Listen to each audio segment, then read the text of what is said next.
ಈ ನಿರ್ಧಾರ ತಗೊಳ್ಳೋದ್ರಲ್ಲಿ ಅಶಕ್ತರು ಅಂತ ಯಾರು ಅನ್ಸುತ್ತೆ?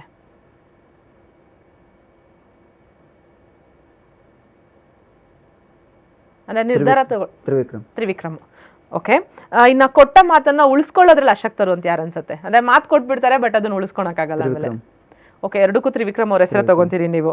ಓಕೆ ಓಕೆ, ಈ ಜನಗಳನ್ನ ಮೇಂಟೈನ್ ಮಾಡಕ್ ಆಗದೆ ಇರೋರು, ಜನ ನಿರ್ವಹಣೆಯಲ್ಲಿ ಅಶಕ್ತರು ಅಂತ ಯಾರು ಅನ್ಸುತ್ತೆ? ಮಂಜಣ್ಣ. ಯಾವ ಕಾರಣಕ್ಕೆ ಅನ್ಸುತ್ತೆ ನಿಮಗೆ? ಎಲ್ಲೋ ಒಂದ್ ಕಡೆಗೆ ಮಂಜಣ್ಣ ಕಷ್ಟ ಮೇಡಮ್. ಮಂಜಣ್ಣಂದು ನಾವು ಒಳಗಡೆದ ನಮಗೆ ಫೀಲ್ ಆಗ್ತಿತ್ತು. ಮಂಜಣ್ಣ ಏನಾದ್ರು ಒಂದು ಕೊಟ್ಟಾಗ ಮಾಡಿದಾಗ ನಿರ್ವಹಣೆ ಮಾಡಬೇಕು ಅಂದಾಗ ಮಂಜಣ್ಣನ ಮಾತು ಜಾಸ್ತಿ ಯಾರು ಕೇಳಲ್ಲ. ಮಂಜಣ್ಣ ಏನಂದ್ರೆ ನಂದೇ ನಡಿಬೇಕು, ನಾನು ಹೇಳ್ದಂಗೆ ಆಗಬೇಕು ಅಂತ ಹೇಳ್ತಾರೆ. ಅದನ್ನ ಯಾರು ತಗೊಳಕ್ಕೆ ಇಷ್ಟಪಡಲ್ಲ. ಅದರಿಂದ ಮಂಜಣ್ಣ ಹೇಳೋ ವಿಷಯದಲ್ಲಿ ಯಾರು ನಿರ್ಧಾರಣೆ ಮಾಡಲ್ಲ. ಓಕೆ, ಮಂಜು ಅವ್ರಿಗೆ ಏನಾದರೂ ಮೋಕ್ಷಿತ ಅವ್ರ ಜೊತೆ ಮತ್ತೆ ಪ್ಯಾಚಪ್ ಮಾಡ್ಕೊಬೇಕು, ಚೆನ್ನಾಗಾಗಬೇಕು ಅಂತ ಏನಾದರೂ ಇದೆಯಾ? ಆ ಥರದ್ದು ಏನಾದ್ರು ಬಂದಿದ್ಯಾ ಅವರಿಗೆ ಅಂತ? ಇಲ್ಲ ಮೇಡಮ್, ಮೋಕ್ಷಿತ ಜೊತೆ ನಾನು ತುಂಬಾ ಸಲ ಮಾತಾಡಿದ್ದೀನಿ. ಅಣ್ಣ ನಾನು ತುಂಬಾ ಕ್ಲಿಯರ್ ಆಗಿದ್ದೀನಿ. ಅಲ್ಲ, ಮೋಕ್ಷಿತ ಅವರು ಓಕೆ, ಮಂಜು ಅವ್ರಿಗೆ ಏನಾದರೂ ಇದೆಯಾ ಆ ಥರ? ಇಲ್ಲ ಮೇಡಮ್, ಮಂಜು ಅವ್ರಿಗೆ ಇದ್ರೂ ಕೂಡ ಮೋಕ್ಷಿತ ಅವ್ರು ಅದನ್ನ ತಗೊಳಕ್ ರೆಡಿ ಇಲ್ಲ.